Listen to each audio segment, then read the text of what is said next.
Every single day, about 1,000 people move to Florida, and about 1,000 Florida residents know something those newcomers are about to learn the hard way. This video is your cheat sheet. 11 Florida towns where the welcome mat is basically a trap door, where the listing photos look fine, but the crime stats, the sinkhole maps, and the local obituaries tell a very different story. We've got a town where the ground literally ate two houses and a boat in one afternoon. A town the federal government once described as ground zero for modern slavery. A city that lost its entire economy in a single press release. And a place where the founder of the local snake worshiping church died exactly how you think he did. If you're even thinking about moving to Florida, like this video right now, future you will be grateful. Here are 11 Florida towns you should never move to. Number 11, Clewiston. If you looked at Clewiston's Wikipedia page and nothing else, you'd think you found a hidden gem. It sits on the southern shore of Lake Okeechobee in Hendry County, surrounded by flat green fields that stretch all the way to the horizon. The population is about 7,100. It literally markets itself as America's Sweetest Town. That nickname comes from the U.S. Sugar Corporation, which has its headquarters right there in the center of town and has been the economic heartbeat of Clewiston for almost a century. Sounds charming, sounds quaint, sounds like the kind of place where you'd open a little bed and breakfast with a wraparound porch and live out your retirement, making sweet tea and waving at neighbors. Except for one detail that the brochure conveniently forgets to mention. Residents say the town smells absolutely terrible. One reviewer on a popular neighborhood rating site put it bluntly when they said the place pretty much just smells like crap. That's the sugar processing. When U.S. Sugar fires up those refineries along the highway, the sulfur and agricultural runoff create an odor that blankets the town like a hot, wet gym sock. You can't escape it. You can't air condition your way through it. It's just there, all the time, reminding you that America's Sweetest Town is a marketing decision, not a scientific fact. And that beautiful lake everyone mentions in the listing? You can't see it. A 30-foot concrete wall called the Herbert Hoover Dike runs along the entire shoreline. The Army Corps of Engineers built it after the 1928 Okeechobee hurricane killed over 2,500 people when the old dike failed and sent a wall of water across the farmland. They just finished an 18-year, $1.5 billion rehabilitation of that wall in 2023. So the lake is right there technically. Your waterfront view is a concrete barrier taller than a two-story house. The economy depends almost entirely on sugar production and agriculture. Teacher turnover is chronic because educators don't want to relocate permanently to a town with limited amenities that smells like a refinery. And the nearest anything resembling a real city with a hospital you'd actually trust is over an hour's drive away across flat, empty highway. The nearest Target or Walmart supercenter is a significant drive. The nearest hospital with a full trauma center is even farther. If you have a medical emergency in Clewiston, you'd better hope the ambulance knows a shortcut. And because the entire economy revolves around one industry, every time sugar prices dip on the global market, the whole town feels it. One crop, one company, one road out. America's Sweetest Town leaves a very bitter aftertaste once you actually unpack your boxes. Number 10, Avon Park. Avon Park calls itself the City of Charm. It was named after Stratford-upon-Avon in England, the birthplace of Shakespeare, very classy, very aspirational, very misleading. A national quality of life study by 24/7 Wall Street looked at 25 different social, financial, and health measures across every city in Florida and ranked Avon Park dead last, the absolute worst place to live in the entire state. The poverty rate sits at 33%, meaning 1 out of every 3 residents lives below the poverty line. The 5-year unemployment rate was measured at 19.9%, which means roughly 1 in 5 working-age adults couldn't find a job over a sustained period. And the median home value hovers around $68,400. That sounds like a steal, and it is, but only because demand is so low that homes practically beg you to buy them. Avon Park sits in Highlands County in the central part of the state, right in the middle of the Sebring metro area. And Sebring itself isn't exactly thriving, with its own unemployment numbers hanging around 12%. The whole region is stuck in a doom loop where there aren't enough jobs to attract new residents, and there aren't enough residents to attract new employers. Nobody's moving in because nothing's there. And nothing's there because nobody's moving in. The healthcare options are limited. The nearest major medical center requires a drive to Sebring or Lakeland. Restaurants and retail are sparse. Entertainment options are sparser. And the summer heat in Central Florida is punishing, with humidity levels that make the air feel like a wet towel wrapped around your face from May through October. They named this place after Shakespeare's hometown, and honestly, Shakespeare did write tragedies. He'd feel right at home here. Number 9. Cocoa. Not Cocoa Beach. This distinction matters. Cocoa Beach has the pier, the surf shops, the tourists with lobster red sunburns eating fish tacos. We're talking about Cocoa, the inland city that sits on the Space Coast in Brevard County, practically in the shadow of the Kennedy Space Center and Cape Canaveral. You'd think a town a few miles from where SpaceX launches rockets and NASA pushes the boundaries of human exploration would benefit from all that aerospace money flowing through the region. And parts of Brevard County absolutely do. Melbourne is doing fine. Satellite Beach is doing fine. Cocoa is not doing fine. The violent crime rate in Cocoa exceeds 1,000 incidents per 100,000 residents. Let that number register for a second. The national average for violent crime across the entire United States is about 380. You have a 1 in 21 chance of becoming a crime victim in any given year. Safety analysts have given the city an F grade for public safety, and the numbers consistently show it's more dangerous than 99% of communities statewide. Now, the city's police department did report a 17% drop in overall crime in 2024, which is genuinely encouraging. But that decline started from one of the highest baselines in the state. Going from catastrophic to merely terrible is technically an improvement, but it's not the kind of improvement that should make you comfortable with a 30-year mortgage and a fixed-rate loan. The median household income sits around $45,000, and poverty hovers near 13%. Billion-dollar rockets are launching into orbit just down the road, and Cocoa is still trying to figure out the basics here on the ground. The contrast between the Space Coast's global reputation and Cocoa's street-level reality is almost comical. Almost. Until you look at the actual victim statistics and realize there's nothing funny about it. This next one is where the list starts getting genuinely painful. Number 8. Pahokee. The name Pahokee comes from a Native American Creek word meaning grassy waters, which is genuinely poetic. The town sits on the eastern shore of Lake Okeechobee in Palm Beach County, surrounded by sugarcane fields and unpainted farmhouses and rural roads that don't see much traffic. The reality behind that pretty name is grim. Pahokee's unemployment rate has been measured as high as 23%, which multiple data sources have identified as the single worst in the entire state of Florida. The poverty rate is 32.1%. The high school dropout rate ranks third worst statewide, which means even the path out through education is narrower here than almost anywhere else. The violent crime rate runs around 822 per 100,000 residents, and the town recorded 3 murders in a single reporting year for a population of roughly 5,500 people. Do that math per capita, and you get a murder rate that dwarfs cities 50 times its size. This is the part that should make you angry, not just cautious. Pahokee sits in Palm Beach County, the same county where hedge fund managers have $40 million waterfront estates, where charity galas raise 7 figures in a single evening, and where the median home value in certain zip codes exceeds $10 million. The distance from Pahokee to those mansions is about 40 miles of highway. Economically, it might as well be a different country entirely. The contrast is one of the starkest and most shameful in America, and almost nobody outside of South Florida even knows Pahokee exists. The town doesn't trend on social media.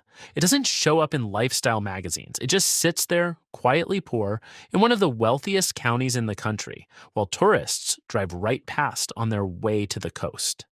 Pay attention to this next entry, because it explains how fast a community can fall apart when everything goes wrong at once. Number 7. Perry. If you want to see what economic collapse looks like when it happens all at once, look at Perry, Florida, and the surrounding Taylor County.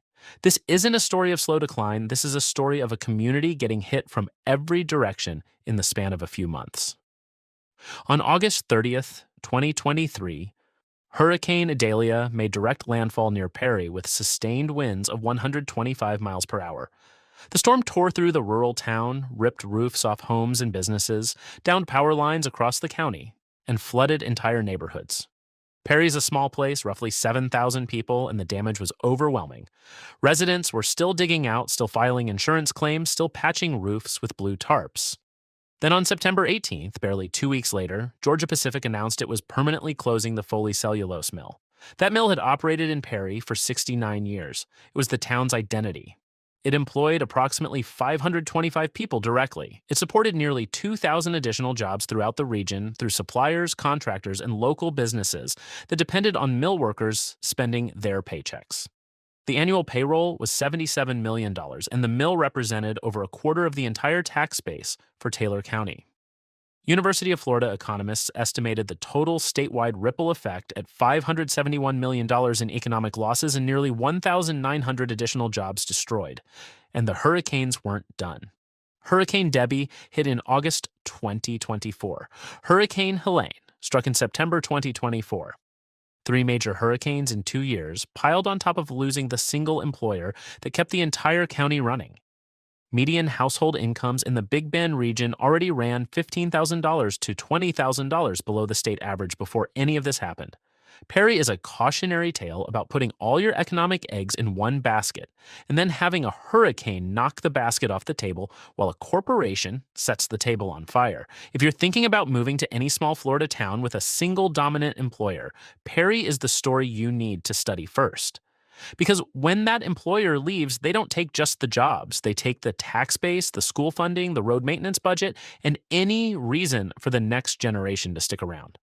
Number 6, Palatka. Palatka holds a title nobody wants. It has been ranked as the poorest city in the state of Florida, and the numbers leave no room for debate. The median household income is roughly $32,021, the lowest in the state. The poverty rate is 37.3%. The second highest. Per capita income comes in around $28,125, and the name Palatka is derived from a Native American term that roughly translates to cow crossing. So the full picture looks like this. You're living in a town whose name literally means the spot where cows used to wade across a river. You're earning about $32,000 a year if you're at the median, and more than a third of the people around you are living below the poverty line. Palatka sits in Putnam County along the St. Johns River in northeast Florida. The natural surroundings are beautiful. Live oaks draped in Spanish moss, slow-moving water, old Florida charm. The economic reality does not match the scenery. If you're learning something from this video and you want more honest, no-nonsense breakdowns of where to live and where to run screaming from in America, hit that subscribe button. We dig into the real numbers every single week so you don't have to.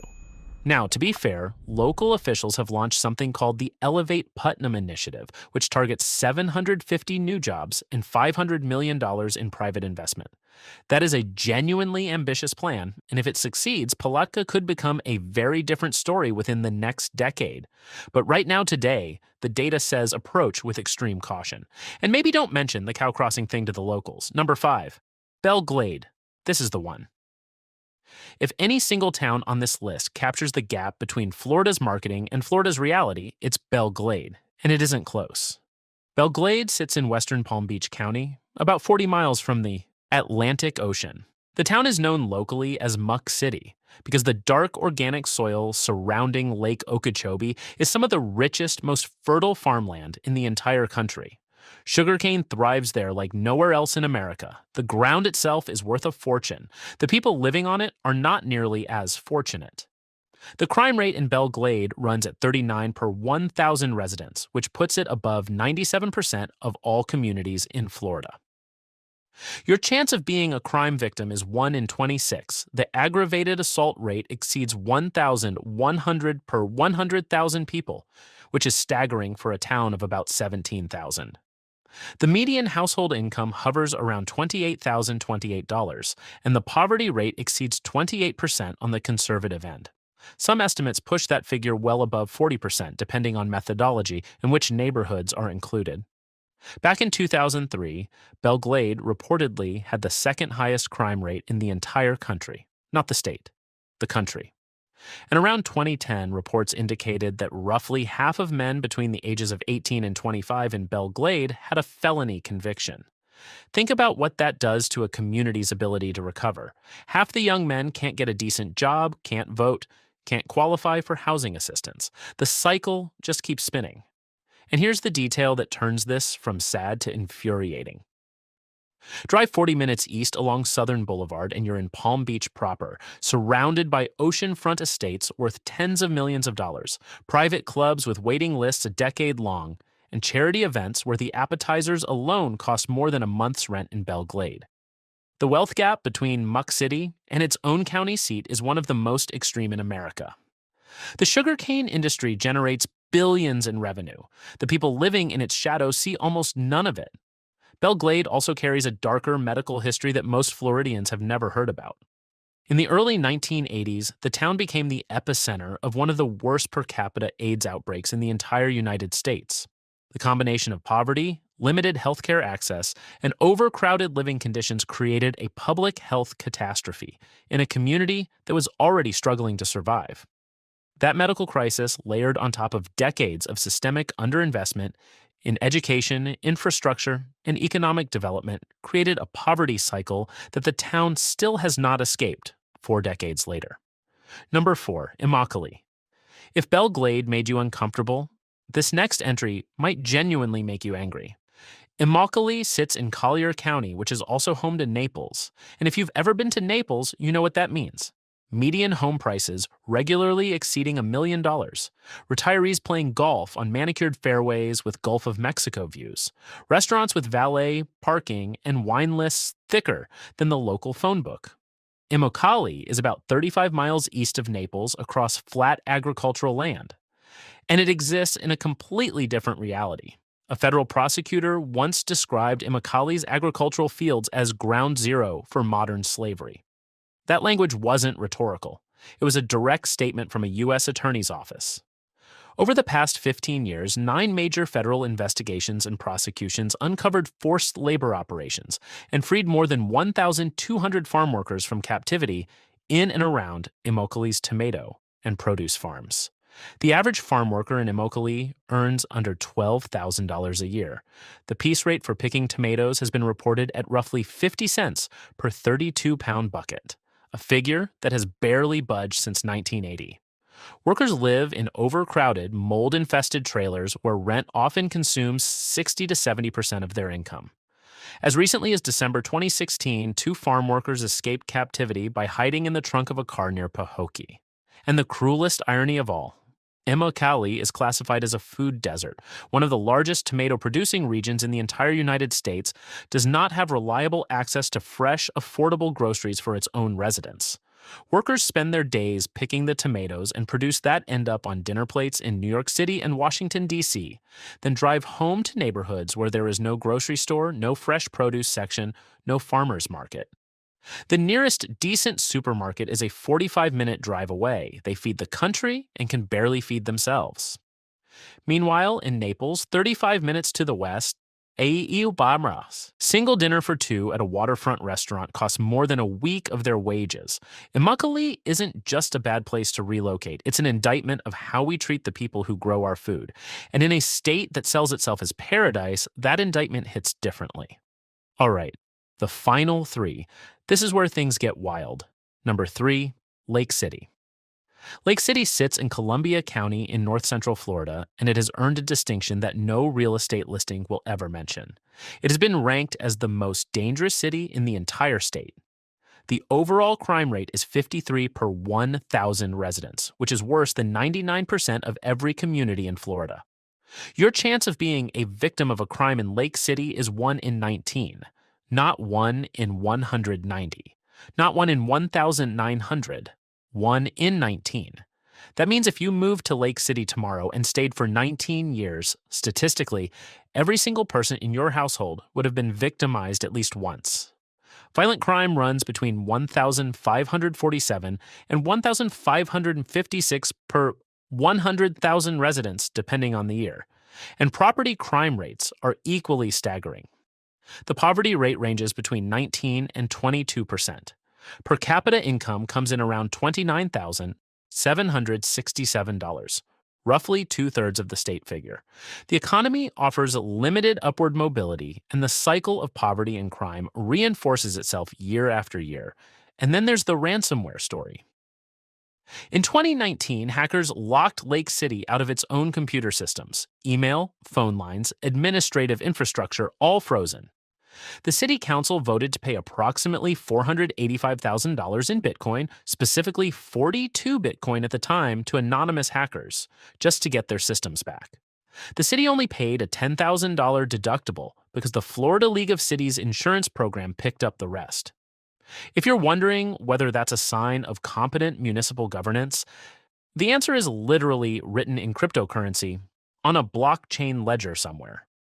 The city that can't keep its residents safe from street crime also couldn't keep its own computer network safe from hackers working out of a foreign country. That's a level of vulnerability that should make anyone think twice about trusting Lake City with their property taxes. And Lake City wasn't even alone in paying off cyber criminals. That exact same summer, another Florida city got hit with the same type of attack, panicked, and wrote an even bigger cryptocurrency check. We're getting to that one right now. Number 2. Opa-locka. Opa-locka is one of the most fascinating and tragic municipalities in America, and almost nobody outside of Miami-Dade County has ever heard of it. The city was founded in 1926 by Glenn Curtis, a pioneering aviator who decided to build an entire town around the theme of 1001 Nights, the Arabian Nights. Curtis designed Moorish revival architecture throughout the city, complete with domes, minarets, arched doorways, and ornamental towers. The streets bear names like Alibaba Avenue, Sinbad Avenue, Sherazad Boulevard, Aladdin Street, and yes, there's an actual Sesame Street. The city holds the largest collection of Moorish revival architecture in the entire Western Hemisphere. On paper, it sounds like a Disney attraction. In practice, it is one of the most consistently corrupt and impoverished cities in the United States. The FBI has raided Opa-locka's City Hall on multiple occasions. The city manager was sentenced to 38 months in federal prison, followed by 3 years of supervised release, after a bribery investigation revealed that officials had been accepting cash payments to manipulate the most basic of city services. We're not talking about construction contracts or zoning favors. They were taking bribes to turn water service on and off, water. The thing that comes out of a faucet. In a city in the United States of America in the 21st century, you had to slip someone cash to make your tap work. One legal ethics professor described Opa-locka as a small, poor city that has simply never had good government. The state of Florida eventually had to step in and appoint a financial oversight board just to keep the city functioning at a bare minimum. And in 2024, a whistleblower settlement with a former police chief cost the city another $500,000 it couldn't afford. Poverty exceeds 30%. The chance of being a crime victim is 1 in 63. And that stunning fairy tale architecture Glenn Curtis built a century ago, it's crumbling. The city can barely afford to keep the streetlights on, let alone preserve historic domes and minarets that need specialized restoration work. Walking down Alibaba Avenue in Opa-locka feels like visiting a theme park that ran out of money 40 years ago, and nobody remembered to tell the residents they could leave. The domes are still standing, the minarets still catch the light in the late afternoon, and the magic that Glenn Curtis imagined 100 years ago vanished a very long time ago. And now, the number 1 Florida town you should never move to. This is the one that ties everything on this list together because it combines the crime, the economic despair, the government incompetence, and one of the most jaw-dropping geographic ironies in the entire country. Number 1, Riviera Beach. This is it. The number 1 Florida town you should never move to, and the reason comes down to a single absurd fact. Riviera Beach sits less than 10 minutes by car from North Palm Beach, which is regularly ranked as one of the safest cities in the entire state of Florida. 10 minutes of highway is all that separates two completely different versions of American life. Riviera Beach sits in Palm Beach County with a population of about 35,000, and it consistently posts some of the worst crime numbers in the country. The crime rate is 45 per 1,000 residents. Your odds of being victimized are 1 in 22. The violent crime rate has been measured between 943 and 1,310 per 100,000, depending on the reporting year. Riviera Beach has historically held the highest murder rate in the state of Florida, roughly 7 times the national average. It also leads the state in one of the least glamorous categories imaginable, which is motor vehicle theft. If you park a nice car in the wrong part of Riviera Beach and walk away for an hour, there is a statistically meaningful chance that car will not be there when you get back. Auto theft is so common here that insurance premiums in certain zip codes reflect the risk in ways that will make your jaw drop when you see the quote. And then there's the ransomware. In June 2019, Riviera Beach officials voted to pay 65 Bitcoin, approximately $600,000 at the time, to hackers who had disabled the city's online services and locked out its administrative systems. That makes Riviera Beach the city that paid the bigger Bitcoin ransom, even more than Lake City, and both incidents happened in the same summer of 2019. Two Florida municipalities writing six-figure cryptocurrency checks to anonymous hackers within weeks of each other. If that doesn't tell you something about the state of local governance in these towns, nothing will. The economic squeeze is the final insult. Housing costs in Riviera Beach reflect Palm Beach County prices, which are driven up by proximity to some of the wealthiest zip codes on Earth. But household incomes inside Riviera Beach reflect a city where poverty and unemployment have been entrenched for decades. You're paying beachside county tax rates on a budget that can barely cover groceries. And the proximity to extreme wealth makes the whole situation feel worse. You can stand on a Riviera Beach street corner where gunshots are a regular occurrence and see the glowing towers of Singer Island luxury condominiums across the Intracoastal Waterway. The contrast isn't subtle, it's not hidden. It's a straight line between two Americas, separated by a 10-minute bridge, and the people on the wrong side of it have been there for a very long time. Generations in many cases. The bridge might as well be a border wall. The wealth doesn't cross it. The opportunities don't cross it. The safety statistics certainly don't cross it. But somehow the property taxes do. So there you have it, 11 Florida towns that didn't make the tourism poster. 11 places where the sunshine doesn't quite reach the parts that actually matter. If this video changed how you think about Florida, or if it saved you from a move you would have regretted, subscribe to the channel. We break down the real story behind American towns, cities, and states every single week. The next video might be about the place you're considering right now. I'll see you in the next one.